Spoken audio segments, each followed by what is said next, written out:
I got the call at sunrise, a nurse with a crisp voice telling me my grandpa was stable after a fall.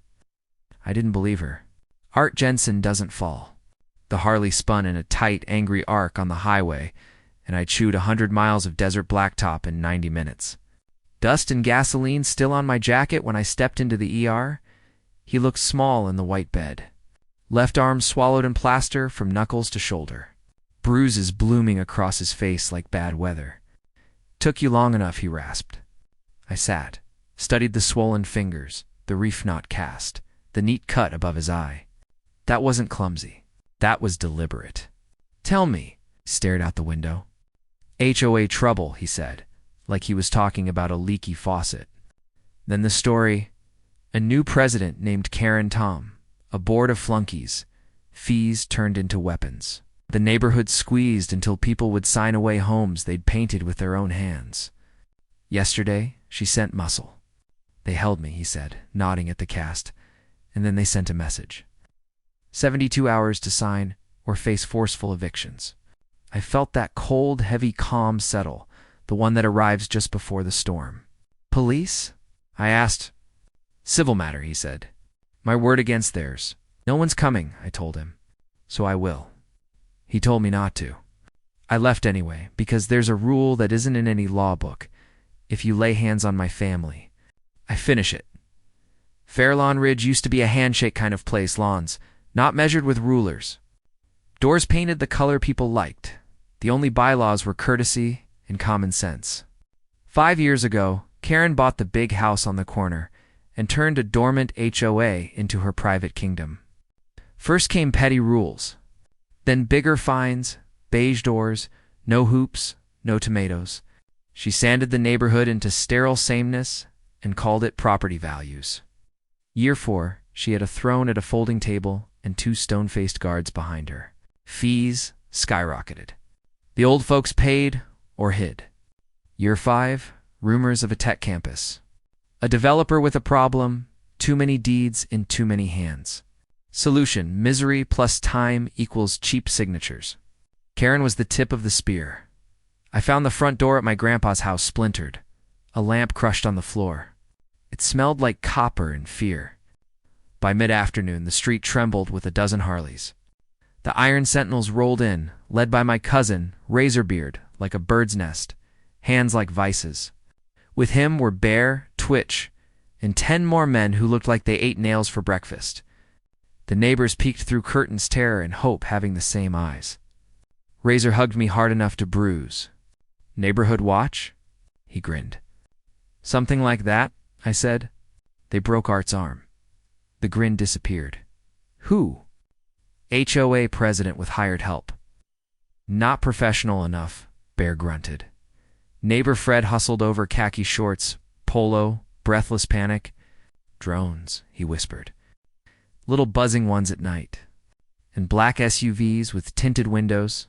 Right. Twitch's eyes lit up. He set up in the attic, antennas blooming around his laptop like a technoweed. "Consumer-grade birds," he said. "Locks like tissue paper." We shifted plans. Recon first, message later. Bear took a slow roll to spot patrol routes. They had a pattern. Predictability is a weakness you can grade with a carpenter's square.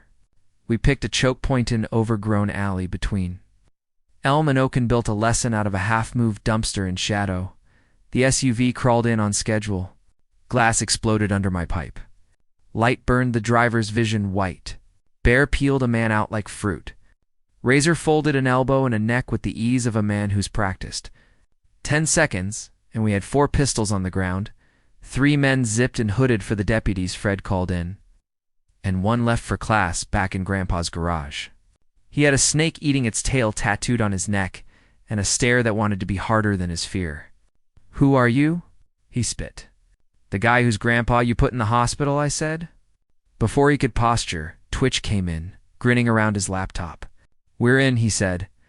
"Drone feeds. Audio." He flipped the screen around, and the world narrowed. Under a park lamp stood Karen Tom and a ghost I knew. Marcus Thorne, disgraced contractor. Logistics rat who sold out my unit in Kandahar a decade ago and then disappeared into the official fiction of KIA. Hearing his voice again was like opening a door to a room I'd locked and bricked over. "Relax," Thorne told Karen. 72 hours stands. My team handles the rough stuff. Omnicorp was the buyer. And then a duffel. "A tragic gas leak," Thorne said. "Placement tonight. By morning, the block is unsafe. You'll be there with your clipboard." I tasted metal. That wasn't intimidation. That was mass casualty calculus. The Merc cracked. "Chestnut cul-de-sac," he said. "Main distribution valve. Shaped charge. Tumon team 0200. I checked my watch. Less than 2 hours. We moved. Twitch became my sky. The Sentinels formed a silent ring to blocks out. Fred would phone a fake prowler at 1:55 to keep patrol cars chasing shadows on the far side. Razor, Bear, and I waited under an old oak, staring at a green metal plate sunk into manicured grass. The van rolled in deadlights. 2 men, one with a sawed-off, one with a bag. Tunnel vision is a killer. We slipped out of the hedges. Razor took the guard apart with 2 moves. I kicked air out of the demo man and put my boot on his throat. We bagged them, found the C4, found a burner with boss on speed dial, found blueprints and a laptop, and then found something that shattered the geometry of my mind, a payment ledger. Wire transfers from a shell to a private account. The recipient, Karen, and stapled to it an authorization with a signature I knew better than my own. Arthur Jensen. The paper shook in my hand. Forgery. It looked perfect. My chest went hollow. Had he played me? Had the broken arm been theater? Razor read the name. Bear's jaw clenched. Nothing made sense. I could have driven to the hospital and demanded answers. But we were on the clock, and the last thing you do in a breach is stare at a photograph of home. We hauled the mercs and the evidence to a commandeered garage. Twitch broke into the captured laptop like it owed him money. "It's all here," he said. Financials. Omni contracts. Draft press about the gas accident. Give me a little time, I'll make it sing. I walled off the hurt with a soldier's compartmentalization. We had a plan for the evening, take the HOA meeting and turn it into a tribunal. Broadcast everything. Drones. Ledgers. A confession. Let the town see what wore a cardigan over a wolf. The clubhouse filled before 7 fear. Its resignation, the last sullen candles of hope. Grandpa sat front row, eyes steady above a sling. I hadn't asked him a word. Karen swept to the table with new muscle and a smile laminated to her face. Thorne sat beside her, wearing victory like a wristwatch. She started with syrup about safety concerns and gracious offers. I gave Twitch the word. The TV behind her glitched black, then bloomed with a drone shot of Karen and Thorne under the park lamp. Audio crisp. Placement tonight. Tragic gas leak. The room inhaled as one. Thorne exploded to his feet, barking to cut the feed. The doors boomed open. The Sentinels filed in, not guns, just presence. "Please sit down, Mr. Thorne," I said, walking the aisle. "We're just getting started." Ledger pages filled the screen, the red forks of wire transfers stabbing the white. The recipient name was Blackbard. "Bribes," I said. "For the Queen in beige." The crowd found its voice and used it. Then Miller's video confession, how the pressure campaign became a bomb plot. How orders flowed from Thorne. Cornered men do stupid math. Thorne pulled a pistol, muzzle swinging toward me. "I wouldn't," a gravelly voice said, steady as a rifle bench. Grandpa. He stood with an old cassette recorder in his good hand. He pressed play. Thorne's voice hissed out, "Take the money, old man. You helped get the ball rolling. Sign the final papers and walk away. Nobody has to know you were my first point of contact." Then Grandpa's voice, sharp as bayonet steel. "The deal was to oust Karen, not burn the neighborhood." A scuffle. The wet crack of bone. His shout of pain. The room froze, the puzzle resolving in a single awful click. The signature I'd seen wasn't betrayal. It was bait. He'd walked into the snake pit wired and alone so he could name the snake. Troopers hit the doors, a heartbeat later, tactical vests, rifles up. Sergeant Sutton with a jaw out of granite. Drop the weapon, he told Thorn. There's a tone lawful men learn that makes even wolves obey. Thorn's shoulders sagged. Metal clattered on tile. Cuffs snapped on him and on Karen. Sutton glanced at me. Anonymous tip with a hard drive, he said. Told us to be here at 7:30. Looks like the clockwork worked. Grandpa gave him a small nod. Of course he'd built a failsafe into my thunder. He'd counted on me to kick the door. He'd lined up the law to walk through it. They marched the villains out to applause, fragile at first, then swelling into something like relief. Neighbors hugged, cried, thanked the bikers they'd feared at noon. Fred looked shocked to be standing, more shocked when folks clapped him on the back. I made it to Grandpa. We stared at each other like men who'd just waded out of a river we thought would drown us. You had me worried, I said. He chuckled. Had to. Karen was the rash. Thorn was the disease. I needed close contact. Signed their paper, then mailed it to the State Fraud Task Force the same day.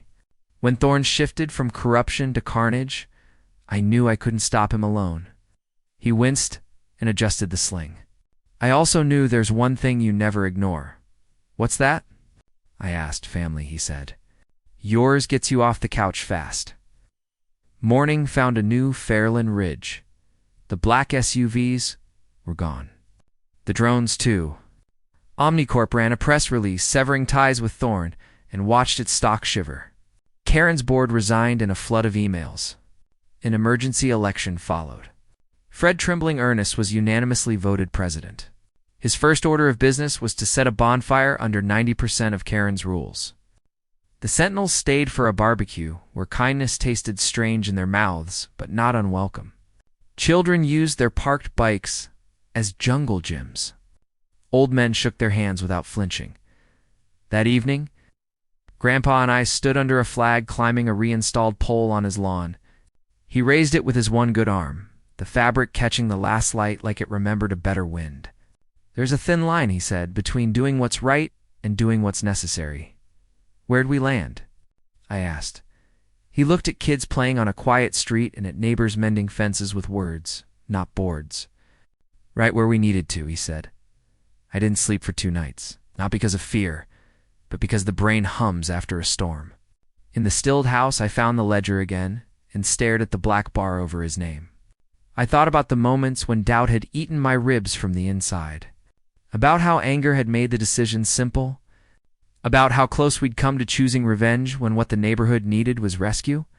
I thought about Thorn, the smooth voice, the clinical appetite for disaster, and felt a heaviness I recognized from after-action reports that ended names chiseled into stone. We'd stopped a bomb. That mattered more than the heat in my blood. A week later, the AG filed charges: RICO, wire fraud, conspiracy, attempted domestic terrorism. The headlines chose simpler words and bigger pictures, but the results were the same. Karen's diamonds looked smaller under fluorescent booking lights. Thorn's crocodile smile finally found a room that didn't care for it. Omnicorp's board had its independent review and learned to spell due diligence with more syllables. Lawyers circled like seagulls. Reporters wandered the cul-de-sac asking neighbors to point to the exact grass where the brave citizen action happened. There is no exact grass, I told one. There is only a line you don't let strangers cross. One afternoon, I rolled the Harley out to the curb and found Fred kneeling by a flower bed, measuring nothing. He looked up sheepish. Old habits, he said, tossing the tape. I keep wanting to make rules I don't need. I told him leadership was mostly subtracting the rules that make you feel in control and keeping the 3 that keep people safe. Don't lie. Don't steal. Don't hurt folks who never hurt you. He nodded like I'd given him a map. Maybe I had. Grandpa healed slow. Bones do that after 80. The cast came off, and the physical therapist with the kind eyes taught him a new alphabet of movement. He cussed, then thanked her, then cussed again. On the day he gripped a coffee mug with the bad hand without spilling, he looked at me like a boy who'd built his first treehouse. You coming to the meeting tonight? He asked, the HOA. I smirked. They still have those? They do, he said, but now the chairs are arranged in a circle, and people speak without being gavels. Oh, I went. We argued about fence heights and decided the right height is the one that lets you see your neighbor's face. We debated mailboxes and settled on whatever doesn't look like a crime. We voted to build a community garden because someone missed tomatoes after. We walked home slower than we used to. The street lamps hummed.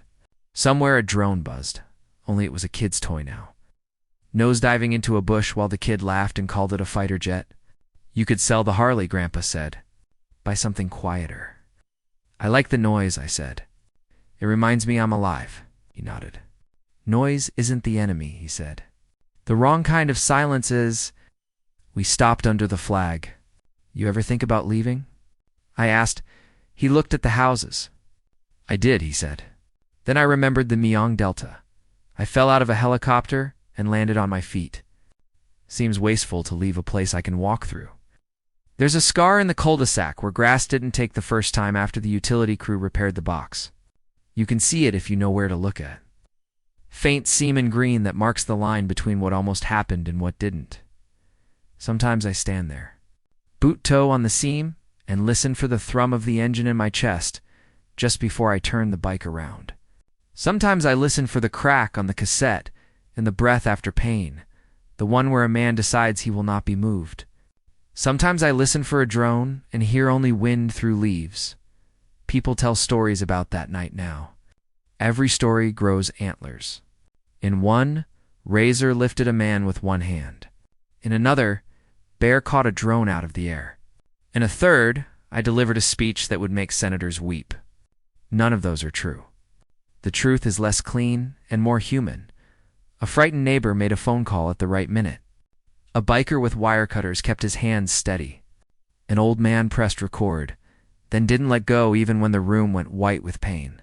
The truth is that a town remembered what it was without needing a sign to say so. I still ride out some mornings. Empty highway ahead, the sun pulling gold out of the desert. Sometimes the hospital calls me for a ride, not because someone fell, but because an orderly wants to talk about engines. Sometimes the trooper named Sutton nods at me in a diner and pays for my coffee with a receipt he forgets to sign. Sometimes reporters call and I don't pick up. This isn't a headline to me. It's a street where kids draw on sidewalks again. One night, long after the sirens and speeches, I asked Grandpa if he ever regretted his Gambit the Forged compliance, the bait. He stared at his hands for a long time. Regret is a big word people use for small rooms, he said. I prefer account for. I account for the choices I made because I know what the other choice would have cost. He squeezed my shoulder with the mended hand. You account for yours? Every day, I said. Good, he replied. That's called living with yourself. Better than the alternative. Ha! He looked up at the flag, then at the darkening street. We've got tomatoes to plant in the spring, he added, like a man who knew the war was over and the peace required chores. If you asked me what changed, I'd say the neighborhood stopped whispering. People wave again. Fred learned to speak without trembling. The Sentinels ride through once a month and leave with pies they didn't ask for. The clubhouse smells like coffee and loam instead of cheap authority. There's a wall in there now with 3 rules written in paint a child chose. Be honest. Be kind. Be loud when it matters. I put my hand on the 3rd one every time I pass and feel the hum of the Harley in my bones. The one that turned around at sunrise and came home, **. If you like this story, then please subscribe my YouTube channel for more stories.